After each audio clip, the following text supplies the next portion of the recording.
लोग कह रहे हैं कि फ़लस्तीन की टॉप लीडरशिप थी, अब फ़लस्तीन बेसहारा हो गया, लेकिन दूसरी जानिब इंडिया का रोल इसमें क्या है? उन्होंने घर में घुस के अगलों को मार दिया। चाहे कितने मर्जी वीवीआईपी साल गुजर जाएं। वो जितनी मर्जी दीवार साथ दीवारें अपने गिर्द बना कर उसके अंदर भी बैठ जाए ना, तो वो फिर भी नहीं उसको छोड़ेंगे, वो तो मार देंगे। या अरब लीग कुछ इस मामले में आएगी तो वो इस वक्त मुमकिन नहीं लगता कि आज फलस्तीन है, कल को हम भी हो सकते हैं। सब लोकेशन आनी है कि किसने बेची उनके पास। वो काफिर है, वो डर जाएगा। अच्छा। क्योंकि ज्यादा से ज्यादा अल्लाह अकबर की ताकत इतनी है कि रोंगटे खड़े हो जाते।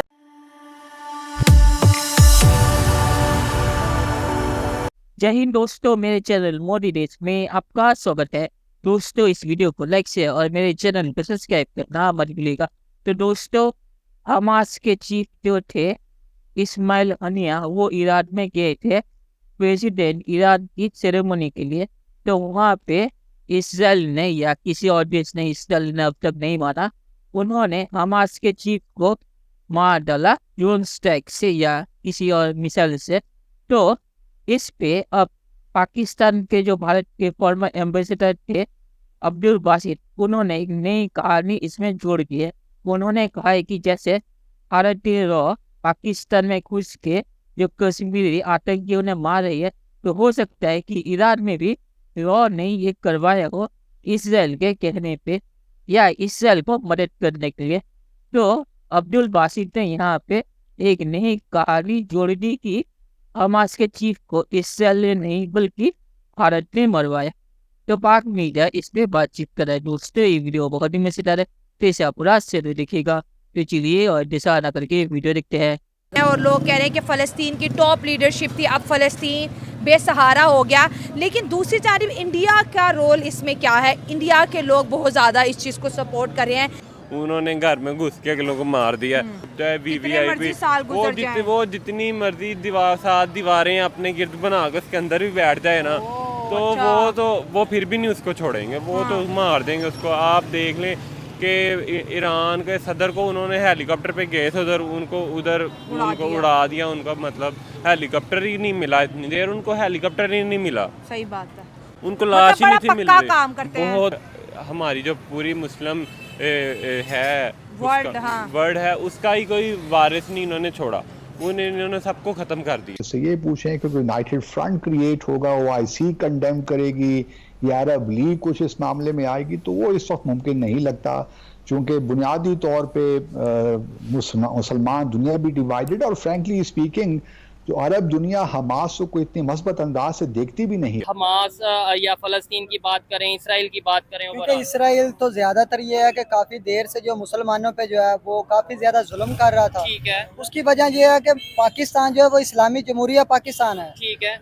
ज्यादातर एटमी ताकत बन गया है। लेकिन एटमी ताकत किस चीज से बना? वो क्या हमने दिवाली पे चलाने के लिए? तुम लोगों से कुछ हो ही नहीं सकता। तुम लोगों को एक क्या मतलब आप यहाँ से एक इंसान से पूछ ले, कोई एक स्टेप जो इन लोगों ने लिया हो सिवाय झंडे सिवाय जो है इंस्टाग्राम पे स्टोरी पोस्ट करने के अलावा इनसे कुछ नहीं हुआ अभी तक।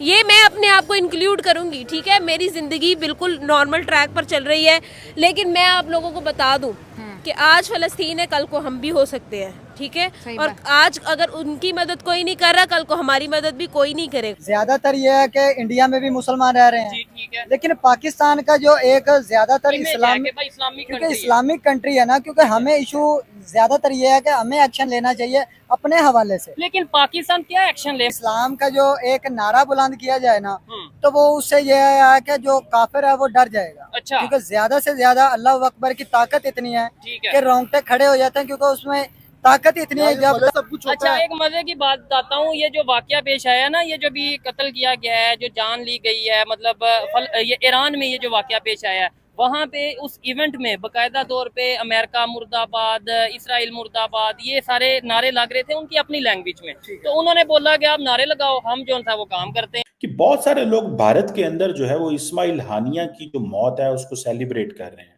वो कह रहे हैं कि दिस इज गुड रिडंस, मतलब ठीक है, अच्छा हुआ चला गया। कई लोगों का पाकिस्तान में ये कहना है कि इंडिया और इजराइल की एक ही स्ट्रैटेजी है। इंडिया की भी स्ट्रैटेजी ये है कि वो अक्सर पाकिस्तान के अंदर लोगों को असैसिनेट करता है। हाफिज सईद की आपको पता है कि घर के बाहर सुसाइड धमाके हुए थे। अब बहुत सारे अगले दिन 15-20 लोगों को असैसिनेट किया गया। जो कश्मीर के रिलेटेड कहीं ना कहीं पे आपको याद है पिछले फॉरेन सेक्रेटरी ने उसके ऊपर प्रेस कॉन्फ्रेंस भी की।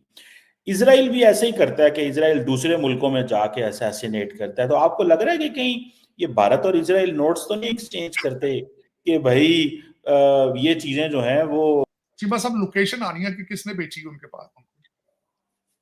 उधर शकूर साहब की बैरूत के अंदर लोकेशन बेची गई है किसी ने, किसी लेबनानी, उधर लेबनानी ने बेची है, इधर किसी ईरानी ने बेची। चीमा साहब इसी हथ पैण की गल जेड़ा जेड़ा मोल आ जाए। अब मुझे ये बताएं, भारत ने जितने बंदे मरवाए हैं पाकिस्तान के अंदर वो सारे पाकिस्तानियों ने मारे हैं, पैसे लेके मारे। तो हम उनको ब्लेम नहीं कर सकते। आप ब्लेम, उनको क्या ब्लेम, हथ पैण की गल, उनके पास आज पैसे हैं वो दे लेते हैं। माजी में क्यों नहीं दे सके आज तक?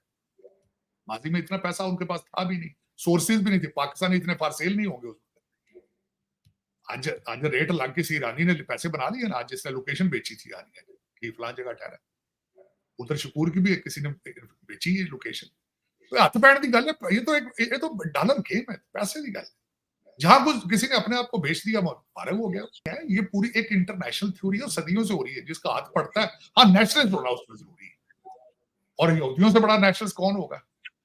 और इस वक्त इंडिया को नेशनलिज्म का टीका मोदी साहब ने लगाया, उनसे बड़ा नेशनलिस्ट कौन होगा? और आपके अंदर नेशनलिज्म नहीं है, यही प्रॉब्लम है। आप बेच देते हैं, वो ले लेते हैं। ये तो सौदा रेट लगने वाली बात है। चलिए दोस्तों, इस वीडियो बात करते हैं। तो पाकिस्तान हर चीज में भारत या रॉ को ले आता है, इसमें भारत और रॉ का कोई हाथ नहीं है। और जहाँ तक पाकिस्तान कहना है कि भारतीय सोशल मीडिया इस पर बहुत ज़्यादा खुश है, तो खुश इसीलिए है क्योंकि हमास ने कश्मीर का नाम भी लिया था और वो कह रहे थे कि कश्मीर को भारत से आज़ाद कर पाएगी। तो इसीलिए हमास के चीफ के मारे जाने पे भारतीयों में भी खुशी है। और सरकार ने इस पे मुझे नहीं लगता कि अब तक कोई बयान दिया है, पर कोई बयान दिया भी हो तब भी हमास भारतीय सरकार के मुताबिक आतंकवादी संगठन है, तो उसके चीफ के मारे जाने से भारत कोई फर्क पड़ता नहीं है। और इसमें भारत का कोई रोल नहीं है क्योंकि भारत ईरान के अंदर ऑपरेट नहीं करता। और पाकिस्तान में भी जो कश्मीरी आतंकी मारे गए हैं, वो पाकिस्तानी मीडिया ने कहा कि उनके बंदों ने मारा है, उन्होंने किससे पैसा लिया हो, ये भारत का प्रॉब्लम नहीं है, पाकिस्तान का प्रॉब्लम है। और वैसे भी यूएन डेजिग्नेटेड आतंकवादी थे, वो कोई मासूम बंदे नहीं थे जिस पे किसी को भी दुखी होने की जरूरत हो। और आखिर में मैं सिर्फ यही कहूँगा कि पाकिस्तान हर चीज में भारत और रॉ को ले आता है, तो इसमें भी वो ये आए, इसमें कोई हैरानी की बात नहीं है। तो पाकिस्तान को अगर लगता है कि हमास को रॉ ने मारा है, तो भारत कोई फर्क नहीं पड़ता पाकिस्तान को अगर लगे भी, पर सबको पता है कि हमास के चीफ को असल में टारगेट किसने किया है। और ईरान के अंदर इसराइल ने ये पहला हमला नहीं किया, पहले भी वो करते रहते हैं। तो चलिए देखते हैं कि फ्यूचर में क्या होता है। दोस्तों, ये वीडियो देखने के लिए बहुत शुक्रिया और हमारे यहाँ सब्सक्राइब करना मत भूलिएगा। Thank you very much.